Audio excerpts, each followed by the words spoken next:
쓸모아. 한국은 중요한 이웃나라지만 독도는 불법 점거하고 있다.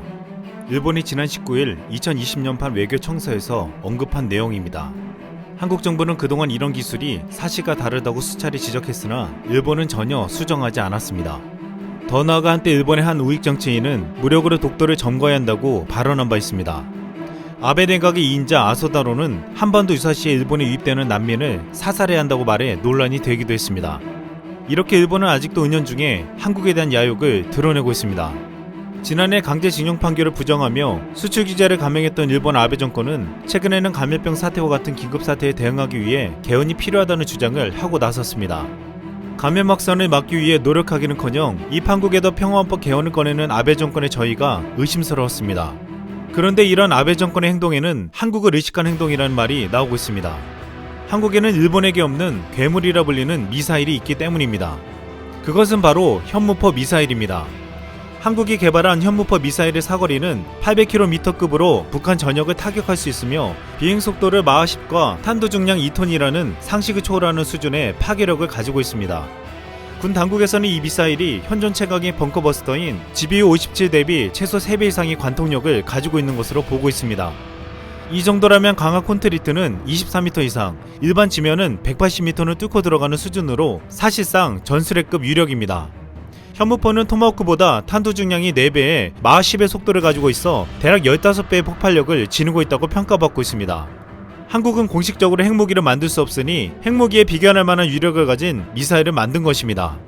이제 한국군도 북한 전역의 지하시설을 5분 내에 타격할 수 있는 전술핵급 탄도미사일을 갖게 되었습니다. 또한 현무포의 사거리는 북한 전역은 물론 일본 전역과 중국의 일부 지역까지 타격권에 들어가 있습니다. 이 때문에 일본은 물론 주변국들이 앞으로 쉽게 한국을 건드리지 못할 것이란 분석이 나오고 있습니다. 그동안 일본이 이 같은 미사일을 갖고 싶어도 평화헌법 때문에 미사일을 개발할 수 없었습니다. 지난 2017년 일본 정부가 사거리 500km와 사거리 900km가 넘는 순항미사일 도입 방침을 공식 발표하자 전수방위 원칙 위반 논란이 확산되었습니다. 이 때문에 아베가 2020년 도쿄올림픽 이후 전쟁이 가능한 국가로 개헌을 시도하려는 가장 궁극적인 이유는 장거리 순항 탄도미사일을 보유하기 위한 것이라는 분석이 지배적이었습니다. 하지만 이번 감염병 사태로 인해 도쿄올림픽은 연기되며 내년에도 개최 여부가 불투명해졌고 이번 사태에 대한 불시 대응으로 아베의 지지율도 최저치로 떨어지며 총리 교체론까지 거론되고 있습니다.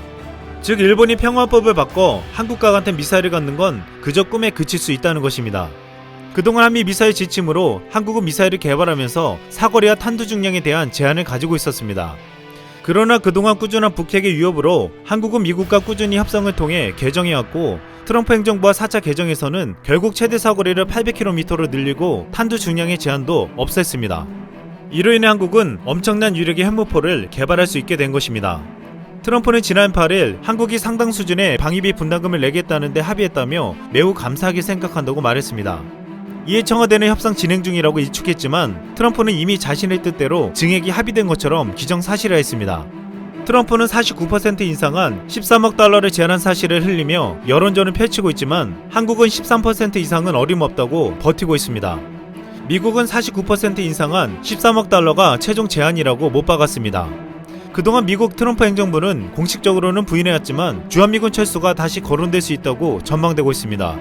이미 지난해 말 트럼프는 주한미군 철수도 옵션이 될 수 있다며 우리에게 엄포를 놓은 적이 있습니다. 그리고 2016년 미국 대선에서는 당선되면 한국과 일본이 핵무기를 개발 보유하는 것을 허용할 수 있다고 밝히기도 했습니다. 이 때문에 일각에서는 실제 트럼프가 주한미군을 철수시킬 수 있다며 우리도 핵무기를 개발하자는 주장이 나오고 있습니다. 하지만 현실적으로 한국이 핵무기를 만드는 것을 국제사회가 허용하지 않을 것이라는 생각이 지배적입니다. 국내에서는 주한미군이 있어야만 북한이나 주변국들의 핵무기 위협에서 지킬 수 있을 거란 주장도 끊임없이 제기되어 왔습니다. 하지만 미군이 떠나도 현재 한국이 보유한 전력은 현무포를 비롯해 주변국이 쉽게 건드릴 수 없는 수준이라며 굴욕적인 협상은 절대 하지 말아야 된다고 말하고 있습니다. 한국은 현무포를 비롯해 지난 2018년 21세기 거북선이라 불리는 국내 최초 3,000톤급 잠수함 도산 안창호함을 만들었습니다. 이는 순수 우리 기술로 만든 최초의 중형급 잠수함으로 최고의 성능을 자랑하고 있습니다.